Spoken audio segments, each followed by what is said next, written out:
Subject economics. దీంట్లో topic disaster management part 2. దీంట్లో sub topic తుఫాన్లు. తుఫాన్లు అంటే ఏందో ఒకసారి పరిశీలిద్దాం. తుఫాన్లని ఇంగ్లీష్లో సైక్లోన్స్ అంటాం. సైక్లోన్స్ అనే పదము ఎగ్జామినేషన్ పాయింట్ ఆఫ్ వ్యూలో ఎట్లా అడుగుతాడు అంటే సైక్లోన్స్ అనే పదము ఏ భాష నుండి ఉద్భవించింది అని అడగడం జరుగుతుంది.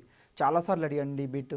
సైక్లోన్స్ అనేది ఏ భాషా పదము? Option A Latin, option B English, option C Greek, option D Arabic అని ఇస్తాడు. ఇక్కడ కరెక్ట్ ఆన్సర్ ఏంటంటే సైక్లోన్స్ అనే పదము సైక్లోస్ అనే గ్రీకు పదం నుండి వచ్చింది. ఇక్కడ ఆన్సర్ ఏంటంటే గ్రీకు పదము. మరి గ్రీకు భాషలో సైక్లోస్ అంటే ఏందని ఒకసారి డౌట్ రావచ్చు. సైక్లోస్ అంటే ఏంది అంటే పాము చుట్ట. మన తెలుగులో అర్థం ఏంటంటే పాము చుట్ట. పాము ఎట్లా పడగలాగా ఎట్లయితే చుట్టుకుంటుందో నీటిలో కూడా ఈ తుఫాన్ వచ్చినప్పుడు వాటి యొక్క దాన్ని పరిశీలిస్తే మీరు ఇక్కడ చిత్రంలో కూడా పరిశీలించండి. ఒక పాము చుట్టలాగా ఈ అల్పపీడనం ఇక్కడ ఏర్పడి ఆ విధంగా మొత్తం పాము చుట్టలాగా ఉంది. అంటే సైక్లోన్స్ అనే ఆంగ్ల పదము సైక్లోస్ అనే గ్రీకు భాషా పదం నుండి తీసుకోబడింది. దీని అర్థం ఏంటంటే పాము చుట్ట. మనందరికీ తెలుసు వాతావరణ శాఖ వాళ్ళు మన తుఫాన్లు వచ్చినప్పుడు హెచ్చరిస్తూ ఉంటారు. టీవీల్లో రేడియోల్లో మీరు చూసి ఉంటారు. అదేవిధంగా వివిధ వార్తాపత్రికల్లో కూడా చూసి ఉంటారు. మనకు సముద్రంలో ఈ యొక్క తుఫాన్స్ ఏర్పడుతున్నాయి, మీరు తగు జాగ్రత్తలు తీసుకోండి అని మనం హెచ్చరించడం జరుగుతుంది. మరి అదేవిధంగా తుఫాన్లు మరి ఏ విధంగా ఏర్పడతాయి ఒకసారి పరిశీలిద్దాం. తుఫాన్లు ఏ విధంగా ఏర్పడతాయి అన్నప్పుడు ఉష్ణోగ్రత పీడనాల్లో ఉన్న వ్యత్యాసం వల్ల కలిగే వాతావరణ మార్పులు తుఫాన్లకు దారితీస్తాయి. జనరల్గా తుఫాన్లు అంటే ఎట్లా ఏర్పడుతుంటాయి అంటే మన యొక్క ఉష్ణోగ్రత, ఎందుకంటే కాలాలు మారుతుంటాయి. మనకు వేసవి కాలము, తర్వాత వర్షాకాలము, తర్వాత చలికాలము, ఈ విధంగా మారినప్పుడు అదేవిధంగా భూమి ఏం చేస్తుంది, తన చుట్టూ తాను తిరుగుతుంది. భూభ్రమణము, అదేవిధంగా భూమి మరియు పరిభ్రమణం కూడా చేస్తుంది, అంటే సూర్యుని చుట్టూ కూడా పరిభ్రమిస్తుంది. ఈ విధంగా భూభ్రమణము, భూ పరిభ్రమణం వీటి వల్ల సూర్యుడికి దగ్గరగా పోతుంటుంది భూమి ఒక్కోసారి, మరియు సూర్యునికి దూరంగా పోతుంది. ఈ విధంగా దగ్గరగా వచ్చినప్పుడు ఉష్ణోగ్రతల్లో తేడా, అదేవిధంగా వాతావరణంలోని పీడనాల్లో తేడా అనేది జరుగుతుంది. ఈ విధంగా ఎప్పుడైతే ఉష్ణోగ్రత పీడనాల్లో వ్యత్యాసం కలుగుతుందో అప్పుడు వాతావరణంలో కొన్ని మార్పులు కలుగుతుంటాయి. ఈ మార్పుల వల్ల ఏమవుతుందంటే తుఫాన్లు ఏర్పడడానికి దారితీస్తుంది. మనకు ఉష్ణోగ్రతలు పెరిగినప్పుడు మనము జనరల్గా సమ్మర్లో పరిశీలించండి, మొత్తము సముద్రాల్లో ఉన్న నీరంతా ఆవిరై పైకి పోతూ ఉంటుంది. మళ్ళీ తిరిగి వర్షాకాలం రాగానే ఆ నీరు అనేది మళ్ళీ భూమి మీదకి రావడం జరుగుతుంది. ఈ విధంగా ఇక్కడ వాతావరణంలో, అదేవిధంగా గాలిలో కూడా వాతావరణం పీడనంలో కూడా మార్పు వస్తుంది. ఇవన్నీ దేనికి దారితీస్తున్నాయి అంటే తుఫాన్లు ఏర్పడడానికి దారితీస్తున్నాయి. సముద్ర ఉపరితలంపై వేడెక్కిన గాలి క్రమం పైకి నిటారుగా వెళ్తుంది. దాంతో ఆ ప్రాంతంలో అల్పపీడనం ఏర్పడుతుంది. జనరల్గా భూమి మీద మనందరికీ తెలుసు ఇక్కడ సముద్ర భాగం ఎక్కువగా ఉంది, భూభాగం తక్కువగా ఉంది. ఈ సముద్ర భాగం వేసవి కాలంలో సమ్మర్లో ఏమవుతుందంటే బాగా సూర్యకిరణాలు నిట్టనిలువుగా పడి ఈ యొక్క వాతావరణం మీద బాగా సముద్రంపై ఉన్న నీరు మొత్తం వేడెక్కి గాలిలోకి పోతుంది. గాలిలోకి వెళ్ళిన తర్వాత ఎక్కడైతే ఆ సముద్ర ప్రాంతంలో ఉపరితల ప్రాంతంలో నీరు పైకి పోయినప్పుడు ఆ ప్రాంతంలో ఏమైంది అంటే అల్పపీడనం ఏర్పడుతుంది. ఆ ప్రాంతంలో అల్పపీడనం, ఎందుకంటే నీరు పైకి పోయినప్పుడు కాబట్టి. జనరల్గా మనం పరిశీలిస్తే ఒక బాటిల్లో ఉన్న నీరును కూడా మనం నోరుతోటి పీల్చామనుకోండి, అది మొత్తం ఖాళీ అయిపోతుంది. అదేవిధంగా బెలూన్ కూడా చూడండి, బెలూన్ లోపలికి గాలి ఊదడం చేయడం. ఈ విధంగా ఎక్కడైతే వేడెక్కిన గాలి ఎప్పుడైనా పైకి పోతుంది. వేడెక్కిన గాలి పైకి పోయినప్పుడు ఆ ప్రదేశాన్ని చల్లని గాలి ఏం చేస్తుంది, వేరే ప్రాంతాల నుంచి, చుట్టూ ఉన్న ప్రాంతాల నుంచి వచ్చి అక్కడ ఆక్రమిస్తుంది. ఈ విధంగా ఆ ప్రాంతంలో ఏమవుతుందంటే అల్పపీడనం ఏర్పడుతుంది. ఈ విధంగా అల్పపీడనం ఏర్పడినప్పుడు చల్లని గాలి అన్ని వైపుల నుండి ఆ మధ్య భాగంలోకి చొచ్చుకొని వస్తుంది. సముద్ర ఉపరితలంలో వేసవి కాలంలో పరిశీలిస్తే బాగా సూర్యకిరణాలు నిట్టనిలువుగా పడి ఆ ప్రాంతంలో ఉన్న నీరు ఏమైంది, పైకి వెళ్ళింది. ఆ ప్రాంతంలో ఉన్న గాలి కూడా ఏమవుతుంది, వేడెక్కి పైకి పోతుంది. ఎప్పుడైనా వేడెక్కిన గాలి పైకి పోతుంది. ఆ పైకి వెళ్ళినప్పుడు ఆ ప్రాంతాన్ని మరి చుట్టూ ఉన్న ప్రాంతాల నుంచి, అంటే నలువైపులా 4 దిక్కుల నుంచి చుట్టూ ఉన్న మిగతా ప్రాంతాల నుంచి ఆ ప్రదేశాన్ని ఆక్రమించడానికి చల్లని గాలి అనేది ఆ వైపుకి వస్తుంది. ఈ విధంగా చొచ్చుకొని రావడం వల్ల ఆ ప్రాంతంలో ఏమవుతుందంటే వాయుగుండం ఏర్పడుతుంది. ఎప్పుడైతే సముద్రం ఉపరితలంపై వేడెక్కిందో ఆ వేడెక్కినప్పుడు నీరు మొత్తం పైకి పోయింది. తర్వాత ఆ ప్రాంతంలో చల్లని గాలి కూడా వేడెక్కి పైకి పోయింది. మిగతా చుట్టుపక్కల నుంచి ఆ ప్రాంతానికి ఏమైంది, చల్లని గాలి వచ్చింది. చల్లని గాలి వచ్చినప్పుడు ఇక్కడ వాయుగుండం అనేది ఏర్పడడం జరిగింది. ఈ విధంగా వాయుగుండం అనేది మనకి ఇక్కడ ఏర్పడుతుంది. అల్పపీడనం అనేది ఇక్కడ ఏర్పడడం జరుగుతుంది. ఈ అల్పపీడనం ఏర్పడ్డాన్ని, ఈ వాయుగుండం ఏర్పడ్డాన్ని మనము తుఫాన్ కేంద్రము లేకుంటే చక్రవాత కేంద్రం అని పరిశీలిస్తుంటాం, జనరల్గా చెప్పడం జరుగుతుంది. తుఫాన్లు ఏర్పడడానికి ఎంత సమయం పడుతుంది అని ఒకసారి ఎగ్జామ్లో క్వశ్చన్ వచ్చిందండి. తుఫాన్లు ఏర్పడడానికి సుమారుగా 48 గంటల సమయం పడుతుంది. అంటే 2 days పడుతుంది జనరల్గా ఒక తుఫాన్ ఏర్పడడానికి. ఆ కేంద్రం చుట్టూ దట్టమైన మేఘాలు కలిగి ఉంటాయి. ఎప్పుడైనా తుఫాన్ వచ్చే సందర్భాన్ని మనం పరిశీలిస్తే మనకు చుట్టూ ఏమవుతుంది, సూర్యుడు అనే కనిపించకుండా మొత్తం మేఘాలు అనేవి దట్టంగా ఆక్రమిస్తాయి. ఆ మేఘాలు చుట్టూ ఆక్రమించిన దాన్ని కంటి గోడ అంటాం. మనం మామూలుగా ఇంటి కట్టినప్పుడు ఇంటి పైన స్లాబ్ పైన ఏం చేస్తాము, ఒక కంటి గోడను చుట్టూ కడతాం. ఎట్లయితే కడతామో ఇక్కడ మేఘాలు కూడా ఆ ప్రదేశాన్ని మొత్తం ఏమైతే అంటే ఆవరించడం జరుగుతుంది. తుఫాన్లు ఏర్పడడానికి ఇక్కడ ముందు 48 hours పడుతుంది. తుఫాన్ కేంద్రం ఎక్కడ తీరం దాటితే అక్కడ తుఫాను గాలుల వల్ల జరిగే నష్టం అధికంగా ఉంటుంది. తుఫాన్ ఎక్కడైతే ఏర్పడిందో, తుఫాన్ కేంద్రం ఎక్కడైతే తీరం ప్రాంతాన్ని దాటుతుందో ఆ ప్రాంతంలో బీభత్సం సృష్టిస్తుందండి. మనకు అప్పుడప్పుడు చెప్తుంటాం, కోస్తా ప్రాంతంలో తుఫాన్ వచ్చింది, విశాఖ తీరాన్ని దాటుతుంది, లేకుంటే మచిలీపట్నం తీరాన్ని దాటుతుంది. ఎక్కడైతే ఆ తీరాన్ని దాటిందో అక్కడ ఆ ప్రాంతంలో చుట్టుపక్కల ఏమవుతుంది అంటే ఆస్తి నష్టం జరుగుతుంది, ప్రాణ నష్టం జరుగుతుంది, లోతట్టు ప్రాంతాలు మొత్తం మునిగిపోవడం జరుగుతుంది. ఈ విధంగా పెద్ద ఎత్తున ఈ తుఫాను ఆ కేంద్రాన్ని దాటేటప్పుడు ఆ తీర ప్రాంతాన్ని ఏమంటాం, అలా ల్యాండ్ ఫాల్ అంటాం. తుఫాను ఎప్పుడైతే ఆ తీరాన్ని దాటుతుందో అక్కడ తుఫాను దానివల్ల గాలి వల్ల మొత్తం ఆస్తి నష్టము, ప్రాణనష్టం జరుగుతుంది. ఈ కేంద్రం తీరాన్ని ఆ ప్రాంతం చుట్టుప్రక్కన ఉన్న ప్రాంతాన్ని కూడా ఏమంటామంటే ల్యాండ్ ఫాల్ అనే పేరుతోటి ఇక్కడ పిలవడం జరుగుతుంది. తీరాన్ని దాటిన తుఫాన్లు భూభాగాన్ని చేరిన తర్వాత బలహీనపడతాయి. ఎప్పుడైతే తుఫాన్ అనేది తీరాన్ని దాటిందో, తీరాన్ని దాటిన తర్వాత చుట్టుపక్కల మొత్తం ఏమవుతుందంటే ఆ ప్రాంతము బలహీనపడుతుంది. అందువల్ల తీర ప్రాంతాల్లో ఎక్కువగా, లోతట్టు ప్రాంతాల్లో తక్కువగా నష్టాలు ఏర్పడుతుంటాయి. మనకు తీర ప్రాంతాల్లో ఎక్కువ నష్టం జరుగుతుంది. తుఫాను ఎప్పుడైతే తీరాన్ని దాటి మళ్ళీ బలహీనపడిందో ఆ ప్రాంతాల చుట్టుపక్కల తీర ప్రాంతాల్లో ఎక్కువ నష్టం జరుగుతుంది, లోతట్టు ప్రాంతాల్లో కొద్దిగా నష్టం జరుగుతుంది. అయితే భారీ వర్షపాతం మూలంగా అంటే గాలుల వలనము సముద్ర తీర ప్రాంతం అనేది నష్టం ఎక్కువగా జరిగింది. ఎందుకంటే చెట్లు కూలిపోవడము ఈ విధంగా జరుగుతాయి. మరి లోతట్టు ప్రాంతాల్లో ఏమవుతుందంటే అక్కడ వర్షం కురవడం ద్వారా, ఆ ప్రాంతంలో వర్షం కురవడం ద్వారా లోతట్టు ప్రాంతాలకి వరదలు వచ్చి ఆ లోతట్టు ప్రాంతాలు కూడా మునిగిపోవడం జరుగుతుంది. అక్కడ కూడా కరెంటు స్తంభాలు విరిగిపోవడము, తర్వాత మామూలుగా ఆవులు, మేకలు, తర్వాత ఇండ్లు ఇవన్నీ కొట్టుకొని పోవడము, ఆస్తి నష్టము, ప్రాణ నష్టం కూడా జరగడానికి ఎక్కువ అవకాశం ఉంది. సాధారణంగా తుఫాన్ గాలి వేగం ఎంత ఉంటుంది? ఎగ్జామ్లో అడుగుతాడండి, బిట్ చాలాసార్లు అడిగాడు. తుఫాన్ గాలి వేగం ఎంత ఉంటుందంటే 60 కిలోమీటర్ల నుండి 120 కిలోమీటర్ల వేగంతో ఉంటుంది. ఈ తుఫాన్ గాలి అనేది 60 to 120 కిలోమీటర్స్. తీవ్రమైన తుఫాన్ల గాలి వేగం ఎట్లా ఉంటుందంటే 120 నుంచి 165 కిలోమీటర్ల వరకు ఉంటుంది. అంటే 120 కిలోమీటర్ల వేగం నుండి 165 కిలోమీటర్ల వేగం ఉంటుంది. ఒక్కోసారి దీని వేగం అనేది 300 కిలోమీటర్లు కూడా దాటవచ్చండి. దీని వేగం 300 కిలోమీటర్లు.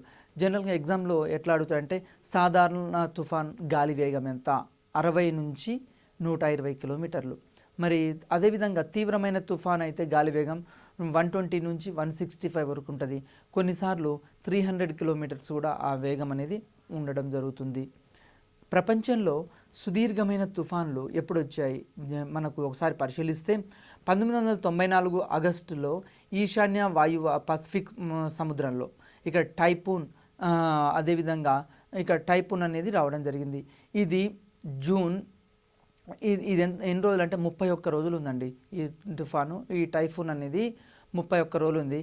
ప్రపంచంలో సంవత్సరానికి 90 నుంచి 100 తుఫాన్లు ఏర్పడుతుంటాయి. సాధారణంగా మనం పరిశీలిస్తుంటే ప్రపంచవ్యాప్తంగా కూడా ఒక సంవత్సరంలో 90 నుంచి 100 వరకు తుఫాన్లు ఏర్పడడానికి అవకాశం ఉంది. అయితే ప్రపంచంలో సుదీర్ఘమైన తుఫాన్లో చెప్పుకోదగ్గది ఏది అంటే పసిఫిక్ మహాసముద్రంలో వచ్చిన 1994 ఆగస్టులో వచ్చింది. అయితే ఎగ్జామినేషన్ పాయింట్ ఆఫ్ వ్యూలో మనం కొన్ని ఇంపార్టెంట్ అండి గుర్తుంచుకోవాలి. ఒక్కోసారి ఎక్కువ బీభత్సం సృష్టించిన తుఫాన్లను కూడా అడుగుతుంటాడు.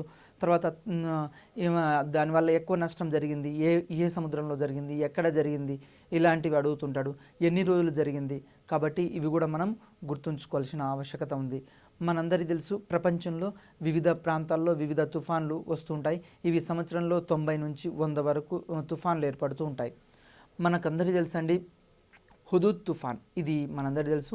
ఉమ్మడి ఆంధ్రప్రదేశ్ రాష్ట్రం ఉన్నప్పుడు 2014 సంవత్సరం అక్టోబర్ 12వ తేదీన విశాఖపట్నం తీరాన్ని దాటినప్పుడు ఈ హుదూద్ తుఫాన్ ఏం చేసిందంటే అల్లకల్లోలం చేసింది. ఉత్తరాంధ్రను అల్లకల్లోలం చేసింది. తెలంగాణ రాష్ట్రం విడిపోయిన తర్వాత 2014 ఇక్కడ అక్టోబర్ 12న విశాఖపట్నంలో ఇక్కడ తీరాన్ని దాటింది. హుదూద్ తుఫాన్ అనేది తీరాన్ని దాటింది.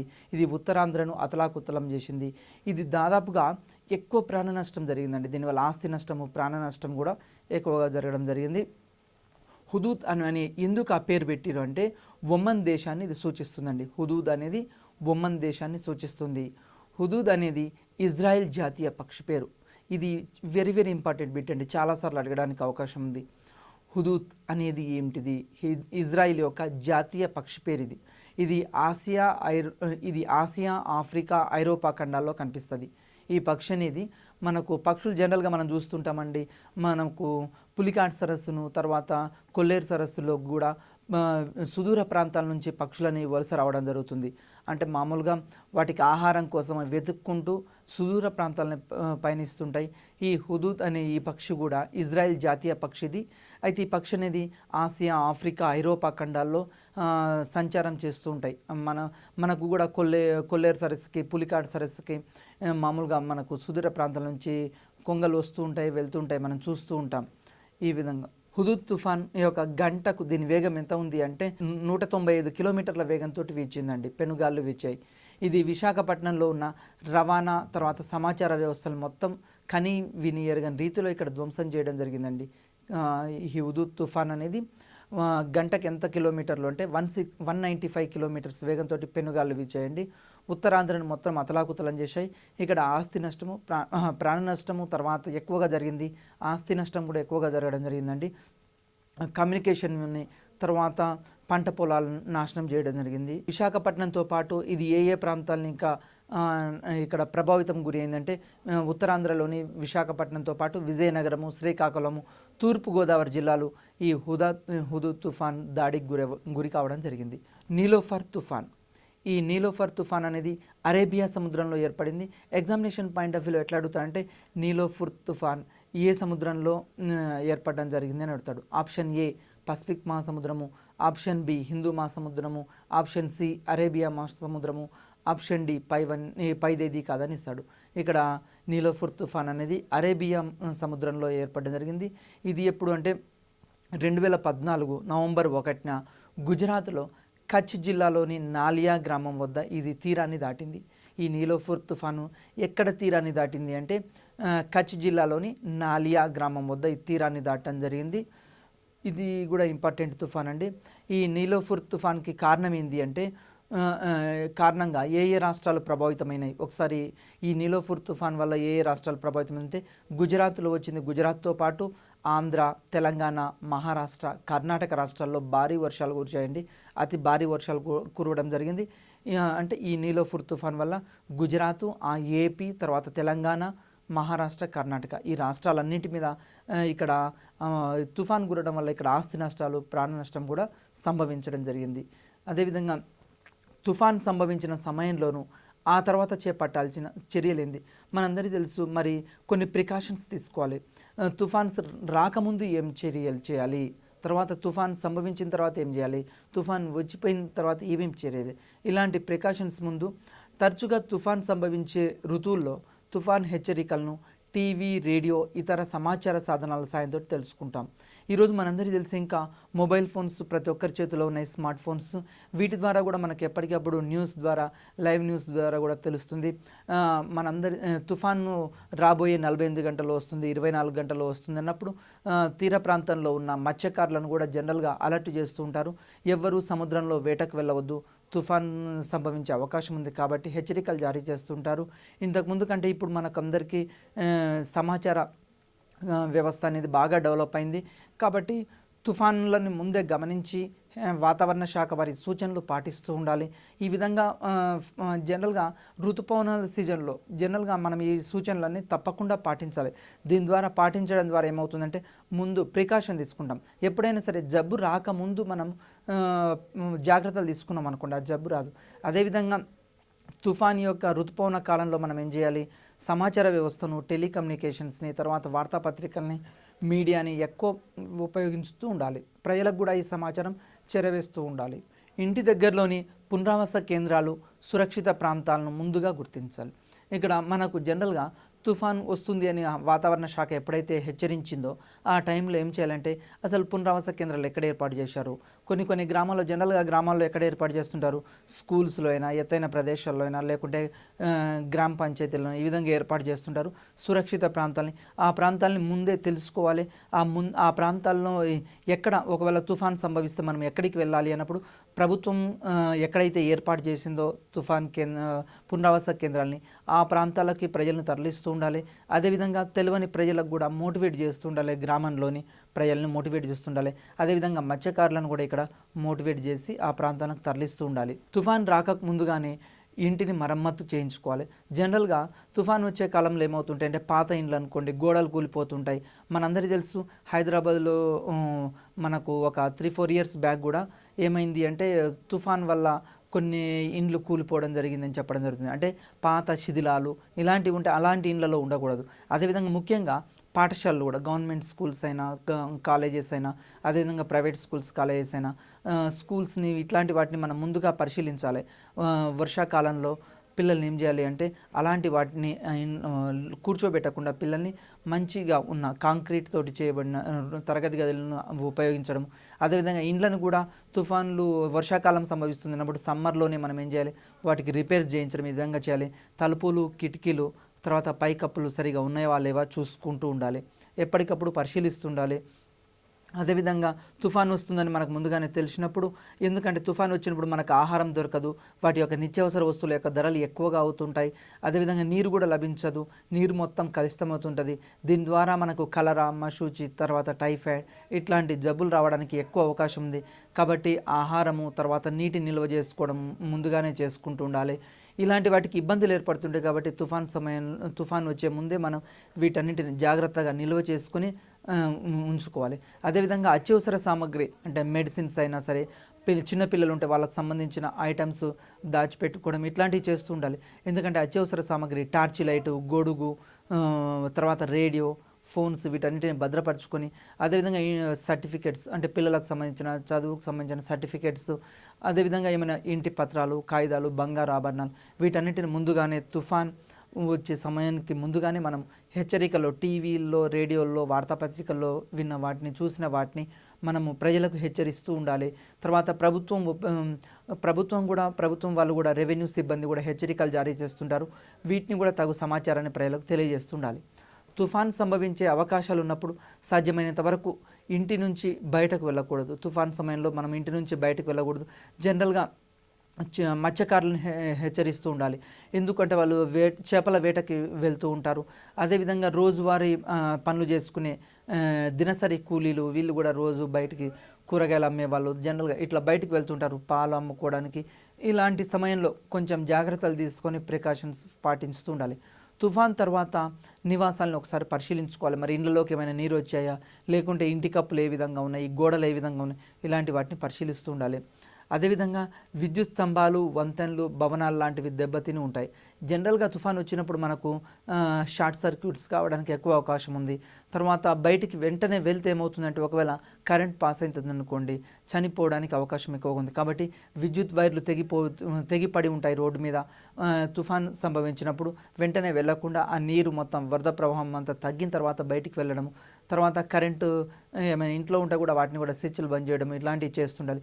ఎందుకంటే తుఫాన్లు వచ్చే సమయంలో ఓవర్లోడ్ తోటి ఇంట్లో ఉన్న కరెంటు సామాగ్రి, ఎలక్ట్రికల్ విలువైన సామాగ్రి, టీవీ, రిఫ్రిజిరేటర్స్ తర్వాత ఇలాంటివి పాడు అవ్వడానికి ఎక్కువగా అవకాశం ఉంది.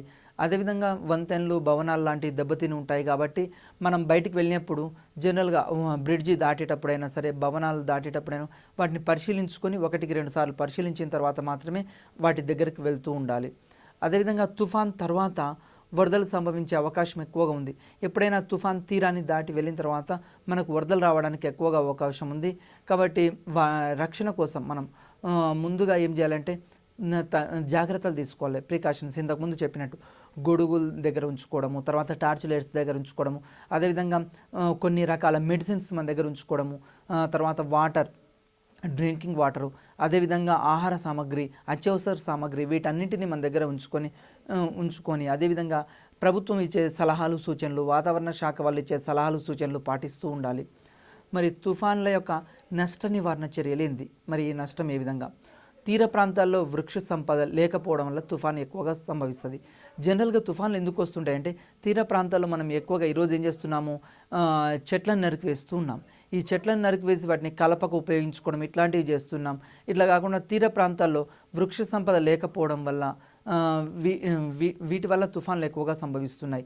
ఎందుకంటే తీర ప్రాంతాల్లో ఎక్కువ చెట్లు ఉంటే ఆ వచ్చే గాలిని ఈ యొక్క చెట్లు అడ్డుకొని మనకు తుఫాన్ అనేది తీవ్రంగా ఉండకుండా కొంత మోతాదులో తగ్గించడానికి అవకాశం ఉంది. కాబట్టి తుఫాన్లు ఎక్కడెక్కడ వస్తున్నాయో ఆ తీర ప్రాంతాల్లో చెట్లు ఎక్కువగా నాటిస్తుండాలి. మనందరికీ తెలుసు హరితహారం ప్రోగ్రాంలో కూడా, హరితహారం కార్యక్రమంలో కూడా మనం చెట్లను నాటించే ప్రోగ్రాం ఎక్కువగా చేస్తున్నాం. వీటి ద్వారా పాఠశాల ప్రాంతాల్లో, తర్వాత ప్రభుత్వ స్థలాల్లో ఎక్కువగా మొక్కలను పెంచడం ద్వారా మనం ఏమవుతుందంటే తుఫాన్లు ఇలాంటివి సంభవించినప్పుడు వాటి యొక్క పీడన గాలి వేగాన్ని అడ్డుకోవడానికి అవకాశం ఉంది. అదేవిధంగా అడవుల్ని రక్షించాలి. మనం జనరల్గా పిల్లలకు చిన్నప్పటి నుంచే చెప్తూ ఉండాలి. ఎందుకంటే అటవీ శాతం 33% ఉండాలండి భూమి మీద, అడవులు 33% ఉండాలి. కానీ నానాటికి అడవులు అనేవి తగ్గిపోతున్నాయి. ఈరోజు 18%కి బిలో కూడా ఉన్నాయి. మన యొక్క కొన్ని నల్గొండ డిస్టిక్లో తీసుకుంటే 6% బిలోనే ఉన్నాయి. ఈ విధంగా అంటే ఇట్లా అటవీ విస్తీర్ణం అనేది తగ్గిపోతే ఏమవుతుంది అంటే మనకు ఎడారిగా మారడానికి అవకాశం ఉంది. కాబట్టి అడవుల్ని రక్షిస్తే ఏమవుతుందంటే తుఫాన్లు వచ్చినప్పుడు సముద్రం ఒడ్డున ఉండే చెట్లను వాటిని అడ్డుకుంటూ ఉంటాయి. వరదల్ని కూడా ఏమవుతుంటాయి, గాలి వేగాన్ని అడ్డుకుంటాయి, వరదల్ని కూడా ఈ చెట్లు అనేవి అడ్డుకోవడం జరుగుతుంది. అదేవిధంగా తుఫాన్ బారిన పడుతున్న ప్రాంతాల్లో వీలైనన్ని తక్కువ మానవ కార్యకలాపాలు చేపట్టాలి.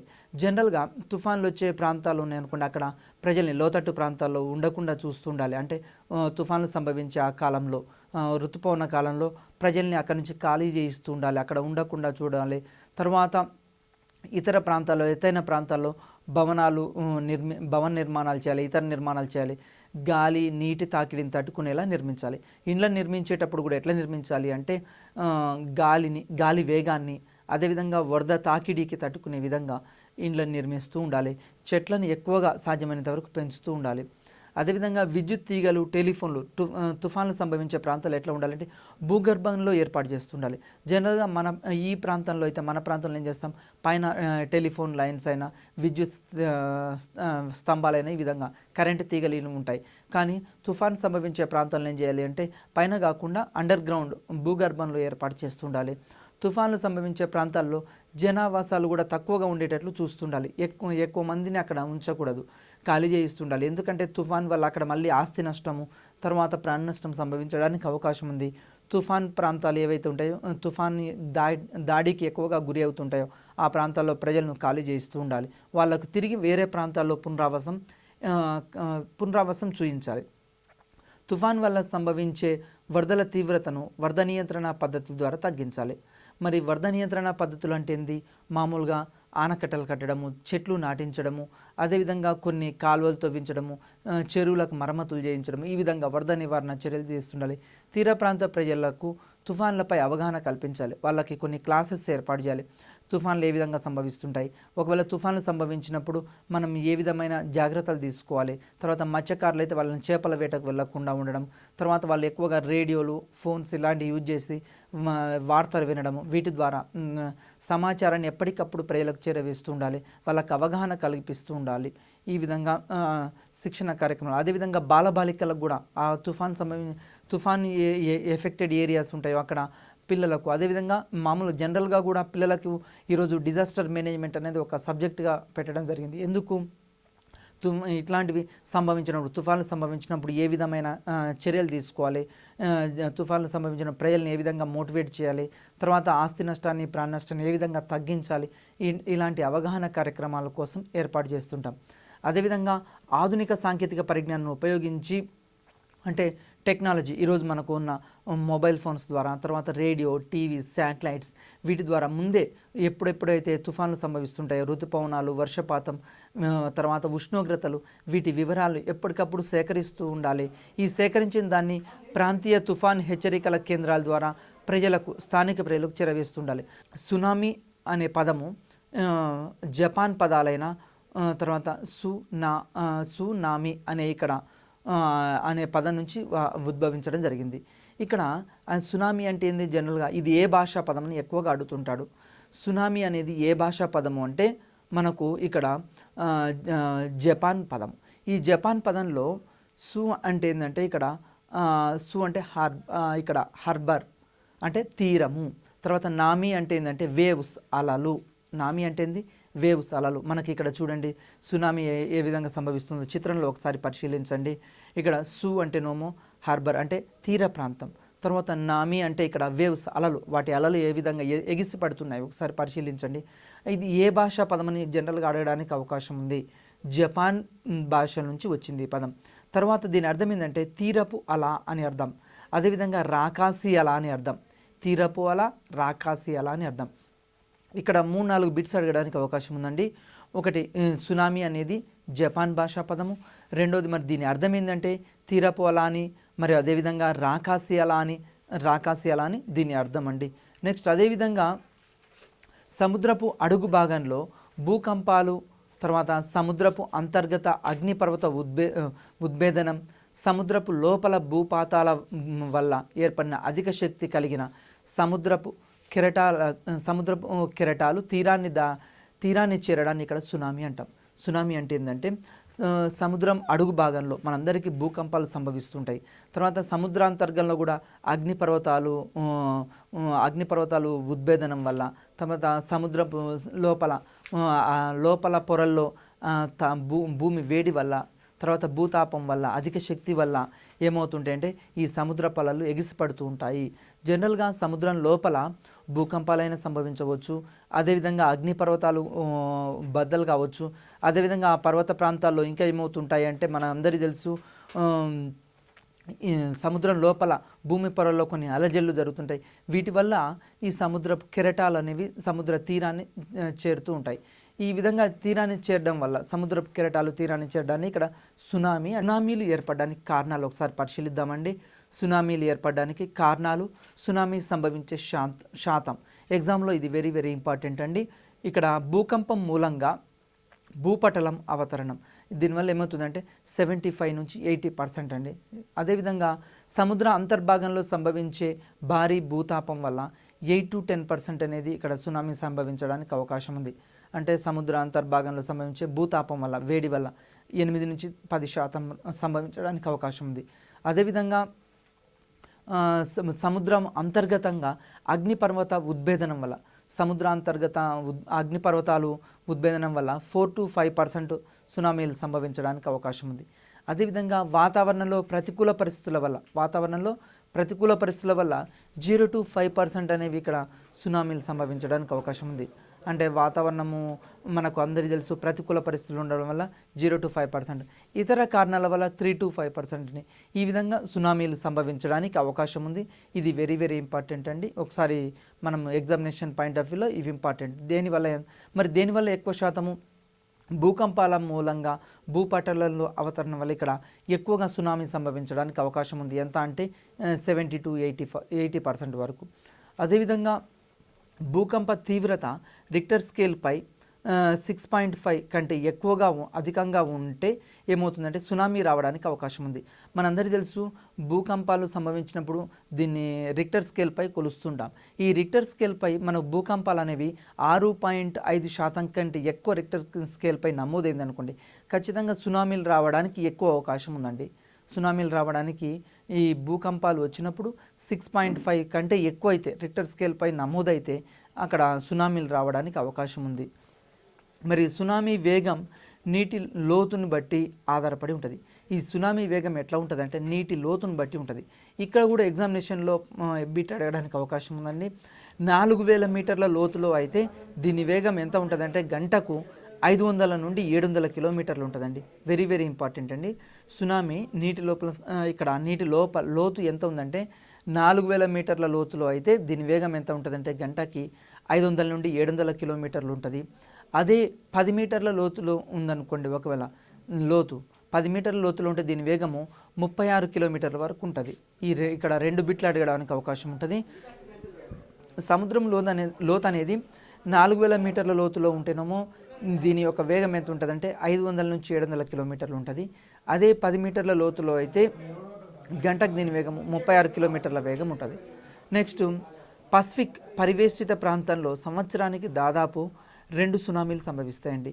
పసిఫిక్ పరివేష్టిత ప్రాంతాల్లో సంవత్సరానికి జనరల్గా 2 సునామీలు వస్తుంటాయండి. ఇది కూడా ఎగ్జామ్లో అడుగుతుంటాడు. ఎగిసిపడే అలల్లో పైకి లేచిన భాగాన్ని శృంగమని.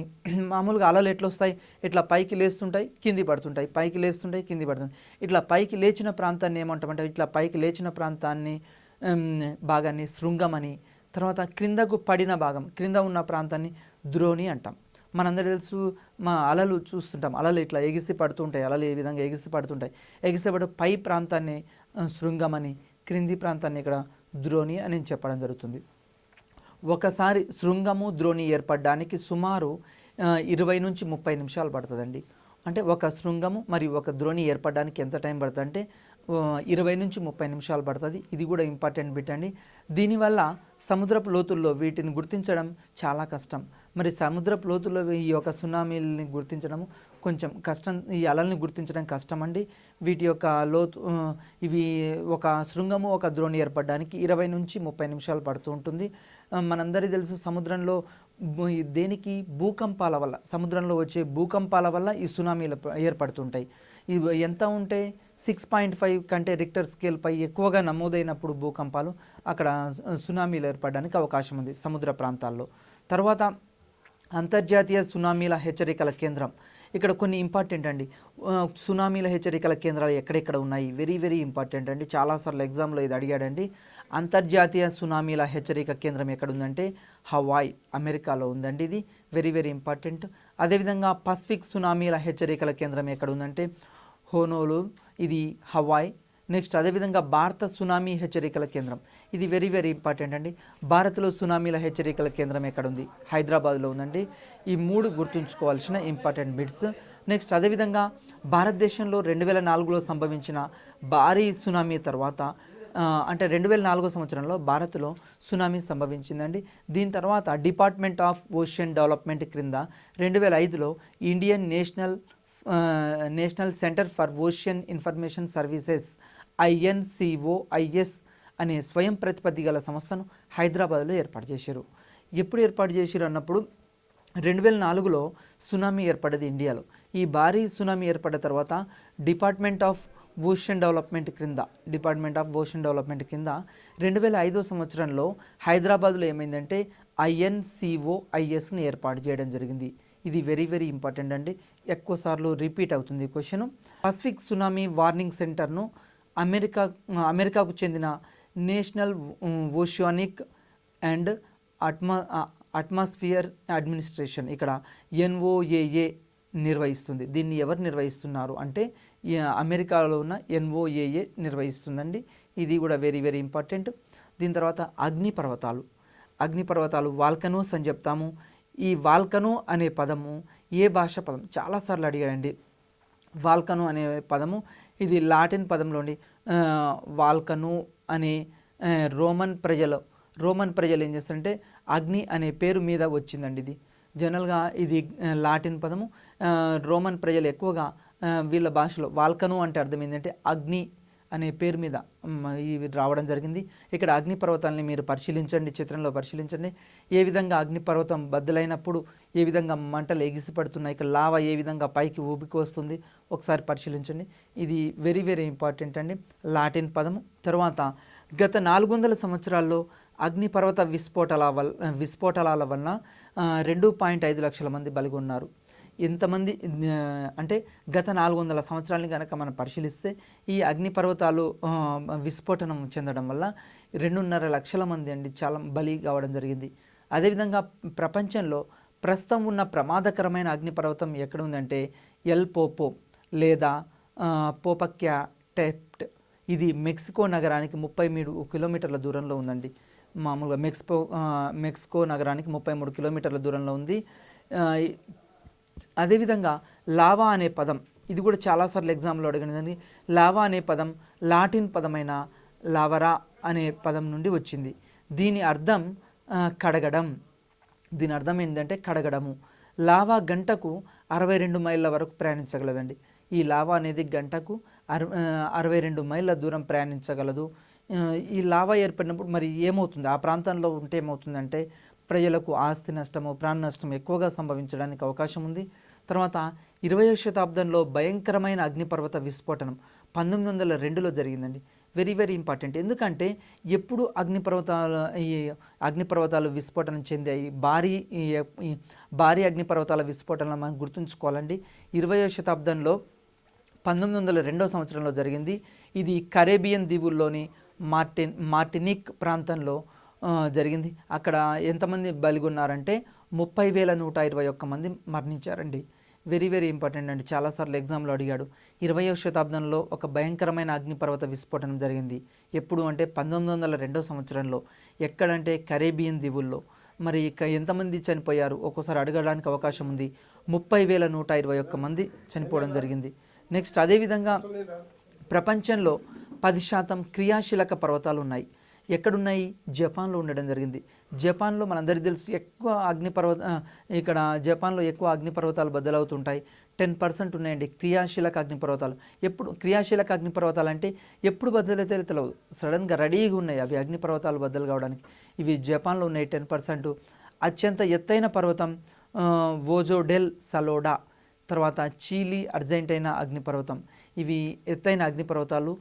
నెక్స్ట్ అదేవిధంగా అగ్నిపర్వతాలకు సంబంధించిన సమగ్ర సమాచారాన్ని international association of వాల్కనాలజీ and chemistry of the earth interior IAVCEI అందిస్తుంది. అగ్నిపర్వతాలకు సంబంధించిన పూర్తి సమాచారాన్ని ఎవరు అందిస్తారు అన్నప్పుడు మనకు IAVCEI వాళ్ళు అందిస్తూ ఉంటారండి. ఈ IAVCEI వాళ్ళు ఏం చేస్తుంటారు, ప్రపంచంలో అగ్నిపర్వతాలు ఎక్కడెక్కడ ఉన్నాయి, క్రియాశీలక అగ్నిపర్వతాలు ఎట్లా ఉన్నాయి, మరి ఆ క్రియాశీలక అగ్నిపర్వతాలు ఉన్నప్పుడు అక్కడికి ప్రజలను హెచ్చరిస్తుంటారు, వెళ్ళొద్దని హెచ్చరిస్తుంటారు. ఎందుకంటే అక్కడ ఆస్తి నష్టాలు, ప్రాణ నష్టం సంభవించడానికి అవకాశం ఉంది. అక్కడ నుంచి అవి ఈ సమాచారాన్ని అందించినప్పుడు ప్రజల్ని అక్కడి నుంచి ఖాళీ చేయించడము, తర్వాత ఆ ప్రాంతాల్లో పెద్ద పెద్ద టవర్స్ అయినా, అదేవిధంగా విద్యుత్ ప్రాజెక్ట్స్ అయినా, ఆనకట్టలైనా కట్టకుండా ప్రజల్ని కాపాడుతుండాలి. ఎందుకంటే అగ్నిపర్వతాలు సంభవించే ప్రాంతాల్లో ఆ ఏరియాల్లో కనుక ఒకవేళ భారీ ప్రాజెక్టులు ఉన్నాయనుకోండి, ప్రాణ నష్టము, ఆస్తి నష్టం సంభవించడానికి అవకాశం ఉంది. కాబట్టి ఆ ప్రాంతాల్లో ఏం చేయాలి, భారీ ప్రాజెక్టులు అంటే నాగార్జున సాగర్ డ్యామ్ లాంటివి, అదేవిధంగా ఇట్లాంటి డ్యామ్స్ కట్టకుండా ఉండడము, అదేవిధంగా విద్యుత్ ప్రాజెక్టులు, శ్రీశైలం లాంటి విద్యుత్ ప్రాజెక్టులు, రామగుండం లాంటి థర్మల్ విద్యుత్ ప్రాజెక్ట్స్ ఆ ప్రాంతాల్లో కట్టకుండా చూసుకుంటూ ఉండాలి. అదేవిధంగా అగ్నిపర్వతాల తీవ్రతను మనము వాల్కనో ఎక్స్ప్లోజివిటీ ఇండెక్స్ ద్వారా కొలుస్తాం. మనం అగ్నిపర్వతాల తీవ్రతను ఎట్లా కొలుస్తామంటే VEI ద్వారా కొలుస్తాం. ఎగ్జామ్లో అడుగుతాడు, అగ్నిపర్వతాల తీవ్రతను ఎట్లా కొలుస్తారు? VEI ద్వారా కొలవడం జరుగుతుంది. ప్రపంచంలో అతి ముఖ్యమైన అగ్నిపర్వతాలు, ఇది ఎగ్జామ్లో వెరీ వెరీ ఇంపార్టెంట్ అండి. ప్రపంచంలో అతి ముఖ్యమైన అగ్నిపర్వతాలు ఎక్కడెక్కడ ఉన్నాయని అడుగుతాడు. వెసూలియస్ ఎక్కడ ఉంది? ఇది ఇటలీలో ఉంది. ఇటలీ దేశంలో వెసూలియస్ అనే అగ్నిపర్వతం ఉందండి. తర్వాత యూరప్లో నేపుల్స్ అఖాతంలో తూర్పున ఉన్న పర్వతం. నెక్స్ట్ అదేవిధంగా కోటోపాక్సీ ఈక్విడార్లో ఉంది. ఇది ప్రపంచంలో అత్యంత ఎత్తులోగా క్రియాశీలక అగ్నిపర్వతం. వెరీ వెరీ ఇంపార్టెంట్ అండి. ప్రపంచంలో అతి ఎత్తులో ఉన్న క్రియాశీలక అగ్నిపర్వతం ఏమంటున్నాం? క్రియాశీలక అగ్నిపర్వతం అంటున్నాం. మరియు దీని యొక్క స్పెషాలిటీ ఏంటి అంటే అతి ఎత్తులో ఉంది. ఇది ఎక్కడ ఉంది? కోటోపాక్సీ ఈక్విడార్లో ఉంది. వెరీ వెరీ ఇంపార్టెంట్ అండి. నెక్స్ట్ అగ్నిపర్వతాల గురించి కొన్ని విషయాలు మనం ఇక్కడ పరిశీలిద్దాం. వాల్కనో అనే పదం లాటిన్ పదమైన ఇక్కడ వాల్కాన్ అనే రోమన్ నుంచి రావడం జరిగింది. ఇక్కడ రోమన్ ప్రజలు దీన్ని అగ్నిదేవుడు అనే వాళ్ళ రోమన్ భాషలో ఇక్కడ వాల్కనో అంటే ఏంటంటే అగ్నిదేవుడు, వాళ్ళ యొక్క అగ్నిదేవుడిని పరిశీలిస్తారు, అగ్నిదేవుడిగా వాళ్ళు భావించడం జరుగుతుంది. నెక్స్ట్ అదేవిధంగా 20% అగ్నిపర్వతాలు నీటి క్రింద సంభవిస్తుంటాయి. ఈ యొక్క అగ్నిపర్వతాలు ఎక్కడ ఉన్నాయంటే వాటర్ కింద, సముద్రం అడుగు భాగంలో 20%. ప్రపంచంలో 10% క్రియాశీలక అగ్నిపర్వతాలు ఉన్నాయండి. ఈ యొక్క క్రియాశీలక అగ్నిపర్వతాలు ఎక్కువగా ఎక్కడ ఉన్నాయంటే జపాన్లో ఉన్నాయి. అందుకోసమే జపాన్లో ఎక్కువగా మనకు ఈ యొక్క అగ్నిపర్వతాలు విస్ఫోటనం చెందుతూ ఉంటాయి. ఆ ప్రాంతంలో క్రియాశీలక అగ్నిపర్వతాలు 10% అనేవి ఉండడం జరిగింది. ఎక్కువ అడుగుతుంటారు ఏ దేశంలో అంటుంటాడు, జపాన్ దేశంలో. అగ్నిపర్వతాల బూడిదతో స్నానం చేస్తే అనేక వ్యాధులు ఏమవుతాయని జపాన్ ప్రజలు నమ్ముతారు. ఈ యొక్క జపాన్లో ఒక సాంప్రదాయం ఉందండి. ఎక్కడైతే అగ్నిపర్వతాలు బద్దలవుతాయో ఆ ప్రాంతంలో లభించే ఆ బూడిదను, ఆ యాష్ను తీసుకుపోయి వాళ్ళు ఏం చేస్తుంటారంటే స్నానం చేసేటప్పుడు మనం ఎట్లయితే ఉపయోగిస్తుంటామో వాళ్ళు నీటిలో వేసి స్నానం చేస్తుంటారు. దీని ద్వారా వాళ్ళ యొక్క నమ్మకం ఏంటి అంటే అనేక వ్యాధులు అంటే మామూలుగా కలరా, మశూచి, తర్వాత వివిధ రకాల వ్యాధులు రాకుండా కాపాడుతుంది అని జపాన్ ప్రజల యొక్క నమ్మకం. ఎందుకు అంటే భూమి అడుగు భాగం నుండి దాంట్లో అనేక మిశ్రమాలతోటి కలిసి ఉంటాయి కాబట్టి. అదేవిధంగా భూమి లోపల ఏమవుతున్నాయి, ఖనిజాలు ఉన్నాయి, రకరకాల ఖనిజాలు ఉన్నాయి. ఆ ఖనిజాల మిశ్రమం బయటకు వచ్చింది, అది బూడిద రూపంలో ఉంది. దీన్ని కనుక మన శరీరానికి ఉపయోగించుకుంటే ఒకవేళ వాటిని అప్లై చేస్తే మనకు అనేక వ్యాధులు నయమవుతాయని జపాన్ ప్రజల యొక్క నమ్మకం. ఈ యొక్క నమ్మకం జపాన్ ప్రజల యొక్క నమ్మకం. నెక్స్ట్ అదేవిధంగా కరువు అండి. కరువు అంటే మనం తెలుసు డ్రాట్. మరి ఒక ప్రాంతంలో దీర్ఘకాలంలో నీటి కొరత వల్ల అంటే అది ఉపరితలమైన కావచ్చు, భూగర్భ జలాల వల్ల అయినా కావచ్చు, ఏర్పడిన అనార్థ దాన్ని కరువు అంటాం. కరువు అంటే ఏంటంటే ఒక ప్రాంతంలో వర్షం పడకపోవడం అండి, దీర్ఘకాలం నుంచి వర్షాలు పడకపోవడము. అది ఉపరితల ప్రాంతమైన కావచ్చు, భూ అంతర్భాగం అంటున్నాం. భూ అంతర్భాగంలో ఏముంటాయి, జలం లేకపోవడం, నీరు లేకపోయేసరికి ప్రజలు ఏం చేస్తారు, ఒక ప్రాంతం నుండి మరి ఒక ప్రాంతానికి వలసపోతుంటారు. అదేవిధంగా ఆ ప్రాంతంలో కరువు సంభవించినప్పుడు ప్రజలు ఇంకా ఏం చేస్తుంటారంటే పంటలు పండవు, సరైన ప్రాంతంలో పంటలు పండకపోయేసరికి ఆకలితోటి అలమటించడము. అదేవిధంగా ఆ ప్రాంతంలో ఉన్న పశుపక్షాదులు, జంతువులు ఇవన్నీ చనిపోవడము. కరువు మన ఇండియాలో కూడా భయంకరమైన కరువు అండి. స్వాతంత్రానికి పూర్వం బెంగాల్ కరువు అని చెప్తుంటాం. ఈ విధంగా కరువులు సంభవించాయి. మరి కరువుల్లో రకాలు. కరువు అనేది నీటి కొరత వల్ల ఏర్పడే ప్రకృతి విపత్తు కరువు. ఈ ఏర్పడే విధానాల ఆధారంగా చేసుకొని వీటిని 3 రకాలుగా విశదీకరించారండి. కరువుల్ని 3 రకాలుగా విశదీకరించారు. దేన్ని బట్టి, నీటి కొరత వల్ల ఏర్పడే ప్రకృతి విపత్తుల వల్ల దీన్ని ఆధారంగా చేసుకుని కరువుల్ని 3 రకాలుగా వర్గీకరించడం జరిగింది. అవి ఏంటివంటే నెంబర్ 1 వాతావరణ కరువు. వాతావరణ కరువు ఒక ప్రాంతంలో సాధారణంగా పడవలసిన వర్షపాతం పడకపోవడం వల్ల ఏర్పడే కరువును వాతావరణ కరువు అంటాం. వాతావరణ కరువు అంటే జనరల్గా వాతావరణ కరువు అంటే ఏంటంటే ఒక ప్రాంతంలో సాధారణ వర్షపాతం కురవాలండి. మరి సాధారణ వర్షపాతమైన కురవాలి, కనీసం సాధారణ వర్షపాతమైన కురవాలి. అట్లా వర్షపాతం కురవకుండా ఏమవుతుంది, ఆ ప్రాంతంలో వర్షాలు కురవకపోయేసరికి పంటలు పండకపోవడము, తర్వాత మానవులకు నీరు లభించకపోవడము, జంతువులకు నీరు లభించకపోవడము. అదేవిధంగా దీని ఫలితంగా ఆ ప్రాంతంలో డ్రాట్ అనేది ఏర్పడుతుంది. అంటే ఒక ప్రాంతంలో పడవలసిన వర్షం కంటే, సాధారణ వర్షపాతం కంటే తక్కువ వర్షపాతము దీర్ఘకాలికంగా నమోదు కావడాన్ని ఇక్కడ వాతావరణ కరువు అంటాం. కరువు అంటే ఏంటంటే ఒక సంవత్సరం అట్లా కాదు, దీర్ఘకాలంగా ఒక 2-3 సంవత్సరాల నుంచి 3-4 ఇయర్స్ నుంచి కంటిన్యూస్గా వర్షాలు పడకపోతే దాన్ని ఏమంటాం, కరువుగా ఇక్కడ ట్రీట్ చేయడం జరుగుతుంది. నెక్స్ట్ రెండవది వ్యవసాయ కరువు. వ్యవసాయ కరువు అంటే ఒక ప్రాంతంలో సంవత్సర కాలంలో వర్షం సాధారణంగానే ఉండవచ్చు, వర్షం పడుతుంది సాధారణంగా, కానీ అది నిర్ణీత కాలంలో పడకపోయినా లేదా 2 వానాల మధ్య వ్యవధి చాలా ఎక్కువగా ఉన్న వర్షాధార పంటలు దెబ్బతినవచ్చు. తద్వారా ఏర్పడే అనావృష్టిని ఏమంటామంటే ఇక్కడ వ్యవసాయ కరువు అంటాం. ఈ కరువుకి వ్యవసాయ కరువుకి తేడా ఉందండి. వ్యవసాయ కరువు అంటే ఏంటంటే వర్షాలు మామూలుగా నార్మల్గా పడతాయి, కానీ పడాల్సిన సమయంలో పడవు. అంటే ఒక వర్షం ఇప్పుడు పడి, అంటే వర్షాకాలం అనుకోండి, జనరల్గా విత్తనాలు వేసేటప్పుడు వర్షం పడాలి, వర్షం అప్పుడు పడి మళ్ళీ అది పంట చేతికి వచ్చే సమయంలో వర్షం పడదు అనుకోండి, ఆ మధ్యలో గ్యాప్ ఎక్కువ ఉందనుకోండి. ఈ విధంగా 2 వర్షాల మధ్య గ్యాప్ ఎక్కువ ఉన్నా కానీ, 2 వానాల మధ్య గ్యాప్ ఎక్కువ ఉన్నా కానీ దానివల్ల ఏమవుతుంది అంటే కరువు ఏర్పడుతుంది. అంటే పంటలు, వర్షాధార పంటలు మనం వేయాల్సిన పంటలు వేయం. ఈ విధంగా దీనివల్ల ఏమవుతుంది, వేయాల్సిన పంటలు వేయకపోయేసరికి ఆహారపు కొరత ఏర్పడుతుంది. ఆహారపు కొరత ఏర్పడడం ద్వారా అక్కడ కరువు ఏర్పడడం జరుగుతుంది. దీన్ని వ్యవసాయ కరువు లేదా అనావృష్టి అని చెప్పడం జరుగుతుంది. నెక్స్ట్ మూడోది జల సంబంధ కరువు. ఒక ప్రాంతంలో ఉండే వర్షాభావం వల్ల లేదా వాతావరణ మార్పుల వల్ల ఆ ప్రాంతాల్లో నీటి కుంటలు, జలాశయాలు, సరస్సుల్లోని నీటి మట్టాలు తగ్గడం వల్ల ఏర్పడే కరువును జల సంబంధ కరువు అంటాం. ఇక మూడోది ఏంటంటే ఇది డిఫరెంట్ అండి.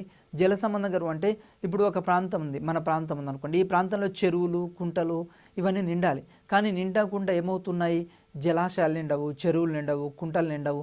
దీనివల్ల అక్కడ ఉన్న సరస్సులు నిండవు, నదులు సరి అయిన ప్రాంతంలో నదుల్లోకి నీరు రాదు. దీనివల్ల నీటి మట్టాలు పడిపోతుంటాయి. ఫర్ ఎగ్జాంపుల్ ఇప్పుడు కృష్ణా రివర్ తీసుకుందాం, మన నాగార్జున సాగర్ డ్యామ్ తీసుకుందాం. ఇక్కడ ఏమవుతుంది, వర్షాలు పడలేదనుకోండి, అక్కడ మొత్తం వాటర్ అనేది ఉండదు. వాటర్ లేకపోయేసరికి మనకు శ్రీశైలం ఇలాంటి ప్రాంతాల్లో విద్యుత్ యొక్క తయారు చేయడానికి కొరత ఏర్పడుతుంది.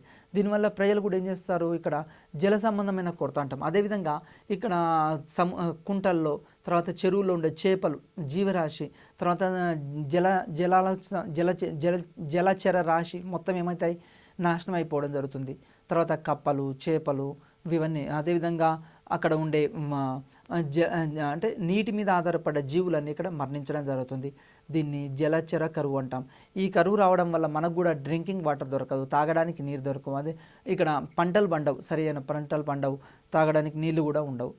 దీన్ని జల సంబంధ కరువు అని చెప్తాం. నెక్స్ట్ మరి ఈ కరువు రావడానికి కారణాలు ఏంటి? మన జనరల్గా ఈ డ్రాట్ ఎందుకు ఏర్పడుతుంది, వాట్ ఈస్ ద రీజన్? మరి కరువు ఏర్పడడానికి వివిధ పరిస్థితులు కారణమవుతాయండి. ఒకటి, నెంబర్ 1, అవపాతం క్షీణత వల్ల సంభవిస్తుంది. అంటే మనకు వాతావరణంలో జనరల్గా మనకు చెట్లు ఎక్కువగా పెంచినప్పుడు, అంటే జనరల్గా అటవీ విస్తీర్ణం ఎంత ఉండాలి, 33% ఉండాలండి. భూమి మీద అటవీ విస్తీర్ణం 33% ఉండాలి. కానీ మనం ఏం చేస్తున్నంటే మానవుడు నేటికి తన యొక్క అవసరాల కోసం విచ్చలవిడిగా అడవుల్ని నరకడం జరుగుతుంది. అదేవిధంగా అటవీ సంపదను ధ్వంసం చేయడం జరుగుతుంది. అటవీల్లో ఉన్న కలప కోసము ఆ చెట్లను నరికివేయడము, అదేవిధంగా అటవీ ఉత్పత్తుల సేకరణ కోసము అటవీ ఉత్పత్తుల్ని మనం ఏం చేస్తున్నాము, తేనె కోసము, తర్వాత రకరకాల రబ్బరు కోసము, తేయాకు కోసము, తర్వాత అటవీ సంబంధ సేకరణ కోసము పండ్లను కూడా సేకరిస్తుంటాము, తర్వాత తేనెలు ఇలాంటివి సేకరిస్తుంటాము, అటవీ ఉత్పత్తులు సేకరిస్తుంటాం. వీటి వల్ల కూడా అక్కడ అంటే మనం ఉపయోగించుకునే దానికంటే ఎక్కువగా ఉపయోగించడం వల్ల వన నిర్మూలన చేస్తున్నాం. వీటి వల్ల కరువు ఏర్పడుతుంది.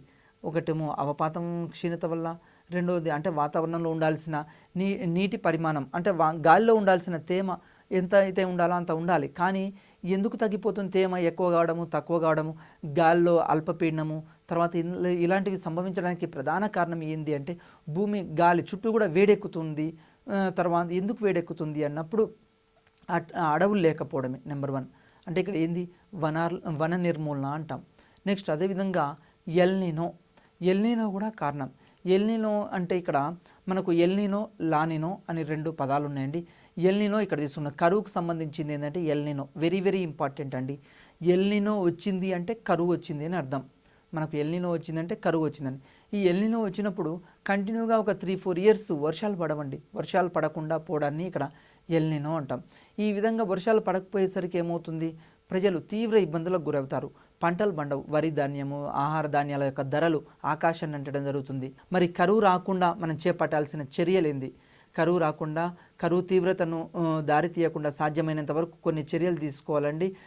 కరువు తీవ్రతను దారి తీయకుండా మనం ఏమేమి చర్యలు తీసుకోవాలి అన్నప్పుడు మురికి నీటిని వృధాగా పోనీయకుండా చూసుకోవాలి. మనం జనరల్గా కరువును రాకుండా చేయాలంటే ఏం చేయాలంటే మురికి నీటిని వృధాగా పోనీయకుండా చూసుకోవాలి. వాటి నీటిని మళ్ళీ శుద్ధి చేసి ఉపయోగించుకుంటుండాలి. ఎందుకంటే ఇక్కడ వాటర్ కరువు రాకుండా ముఖ్యంగా మనం చేయాల్సిందంటే చెట్లు పెంచాలండి.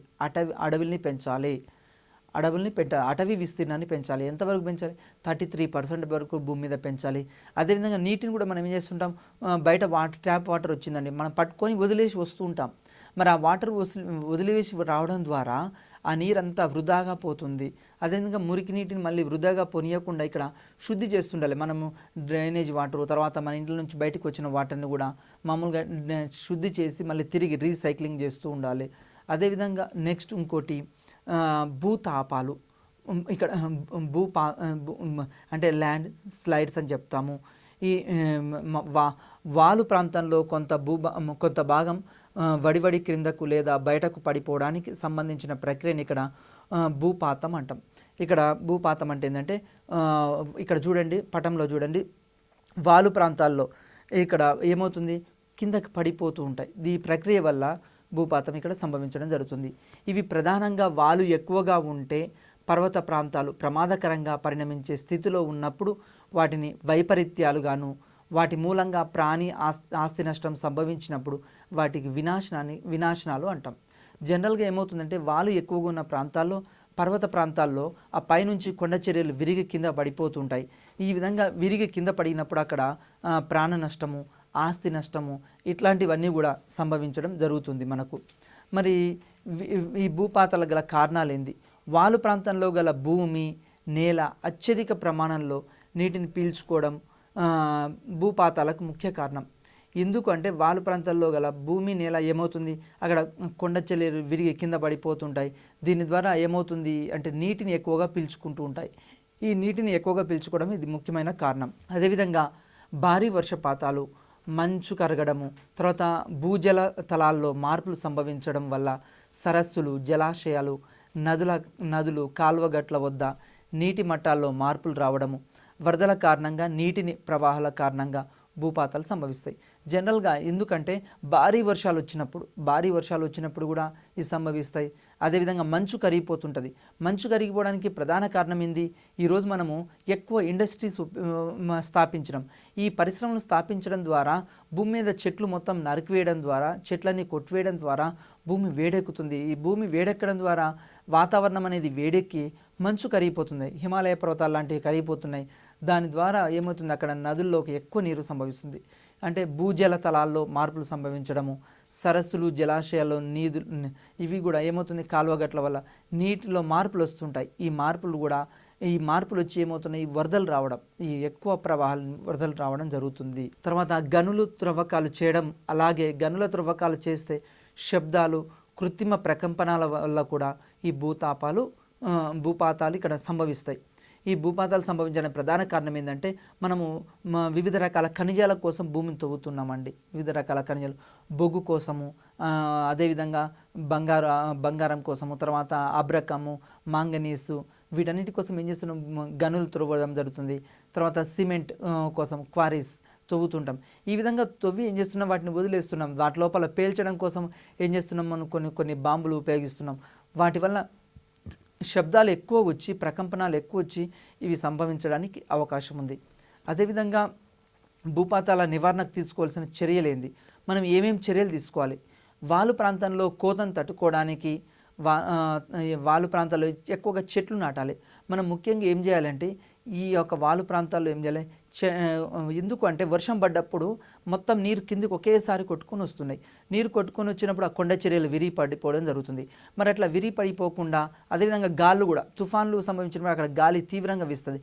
మరి ఆ వాలు ప్రాంతాల్లో మనం ఏం చేయాలి, చెట్లు ఎక్కువగా నాటాలి. చెట్లు నాటడం ద్వారా గాలి వేగాన్ని అడ్డుకుంటాయి. ఇంకోటి వర్షాన్ని వచ్చే నీటి ప్రవాహాన్ని కూడా అడ్డుకుంటాయి. అదేవిధంగా వాలు ప్రాంతాల్లో చెట్లు నాటడము, గడ్డి మొక్కలను పెంచడం వల్ల ఇక్కడ ఏమవుతుందంటే స్థిరీకరించడానికి అవకాశం ఉంది. అంటే కొద్ది మేర ఇక్కడ దీని యొక్క ప్రభావాన్ని తట్టుకోవడానికి అవకాశం ఉంది. అదేవిధంగా చిన్న భూపాతాలు నివారించడానికి వాలు ప్రాంతాల మొదట్లో రీడీనింగ్ గోడలు నిర్మించాలి. అంటే ఇక్కడ గోడలు నిర్మించి కొంత అవరోధం తగ్గించవచ్చు. ఎక్కడైతే వాలు ప్రాంతాలు ఉంటాయి చుట్టూ అక్కడ ఏం చేయాలి, చిన్న అవరోధాలు కట్టడం. అంటే మనందరికీ తెలుసు, చెక్ డ్యామ్స్ లాగా ఏం చేస్తుంటాం, ఇట్లా కట్టి వదిలేస్తుంటాం. కొన్ని గోడల్లాగా నిర్మిస్తూ వదిలేస్తూ ఉండాలి. దీనివల్ల కూడా ఏమవుతున్నాయి, నీటి ప్రవాహాన్ని అడ్డుకోవడానికి అవకాశం ఉంది. తర్వాత టోర్నడో క్యుమిలో నింబస్ మేఘాన్ని నిటారుగా భూమి ఉపరితలంలో కలుపుతూ ఏర్పడ్డ తీవ్రమైన సుడిగాల్ని టోర్నడో అంటారు. ఇక్కడ చిత్రంలో చూడండి, టోర్నడో అంటే ఏంది, క్యుమిలో నింబస్ మేఘాన్ని, ఇక్కడ మేఘాల్లో ఒక రకమండి క్యుమిలో నింబస్ మేఘాన్ని నిటారుగా భూమి ఉపరితలంలో కలుపుతూ, అంటే భూమి ఉపరితలాన్ని కలుపుతూ ఏర్పడ్డ తీవ్రమైన సుడిగాలిని ఇక్కడ టోర్నడో అంటాం. మనం ఎక్కువగా ఈ టోర్నడో అనేది అమెరికా ప్రాంతాల్లో మనం వింటూ ఉంటామండి. అమెరికాలో టోర్నడోలు వచ్చాయని మనం వింటూ ఉంటాం. అదేవిధంగా టోర్నడో అనే పదము స్పానిష్ భాషలోని ట్రోనడో అనే పదం నుండి ఏర్పడింది.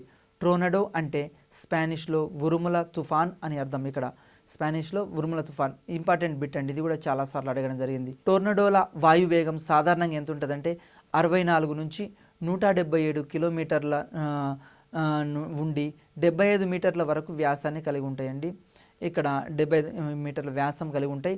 టోర్నడోలు ఎక్కువగా మధ్యాహ్నం 3 గంటల నుండి రాత్రి 7 గంటల మధ్య సంభవిస్తుంటాయి. అత్యధికంగా 5 గంటల ప్రాంతంలో సంభవిస్తాయి. ఎక్కువగా ఇవి అత్యధికంగా 5 గంటల ప్రాంతంలో సంభవిస్తుంటాయి. ఇక్కడ చూడండి ఎక్కువగా 3 to 7 మధ్య జరుగుతుంటాయి. ఇవి 5 అవర్స్ ప్రాంతంలో ఎక్కువగా సంభవిస్తుంటాయి. నెక్స్ట్ అమెరికా సంయుక్త రాష్ట్రాల్లో అధికంగా టోర్నడోలు సంభవించే ప్రాంతాన్ని టోర్నడో ఎల్లా అనే పిలుస్తారు. అమెరికా సంయుక్త రాష్ట్రాలు ఎక్కువగా ఈ టోర్నడోలు సంభవిస్తుంటాయండి. అదేవిధంగా ప్రపంచంలో బంగ్లాదేశ్ అత్యంత తీవ్రమైన టోర్నడోలు ఎదుర్కొన్నది. మనకు ఎక్కువగా టోర్నడోలను ఎదుర్కొనేది ఎక్కడంటే బంగ్లాదేశ్ అండి. ఇది ఎక్కువగా అమెరికా సంయుక్త రాష్ట్రాలను టోర్నడోలు ఎక్కువగా సంభవిస్తుంటాయి. బంగ్లాదేశ్లో అత్యంత ఎక్కువగా ఉన్నది. తర్వాత రెండోది మానవ నిర్మిత విపత్తులు అండి. మరి మానవ నిర్మిత విపత్తులు ఏంటంటే నిత్య జీవితంలో మానవ కార్యకలాపాల కారణంగా సంభవించే విపత్తుల్ని మానవ కారక లేదా మానవ నిర్మిత వైపరీత్యాలు అంటాం. ఇంతకుముందు మనం పరిశీలించినేమో ప్రకృతి సిద్ధంగా సంభవించిన విపత్తులు. ఈ ఇక్కడ మానవ నిర్మితం అంటే మనం ఉపయోగించే ఇండస్ట్రీస్ని ఏర్పాటు చేయడం ద్వారా, అదేవిధంగా రైలు ప్రమాదాలు, తర్వాత విమాన ప్రమాదాలు, రోడ్డు ప్రమాదాలు, ఇవన్నీ మానవుడు మనం చేసుకున్నవి. అదేవిధంగా రసాయనిక పరిశ్రమలను ఏర్పాటు చేయడము, తర్వాత పారిశ్రామిక కారిడార్స్ని ఏర్పాటు చేయడము, ఎక్కువ రేడియేషన్ ప్రభావానికి గురి కావడము, వీటి ద్వారా కూడా ప్రణాళికల్లో సమగ్రమైన వ్యూహం లేకుండా వేగంగా విస్తరణ అభివృద్ధి కారణంగా విపత్తులు సంభవించడానికి దారితీస్తున్నాయి.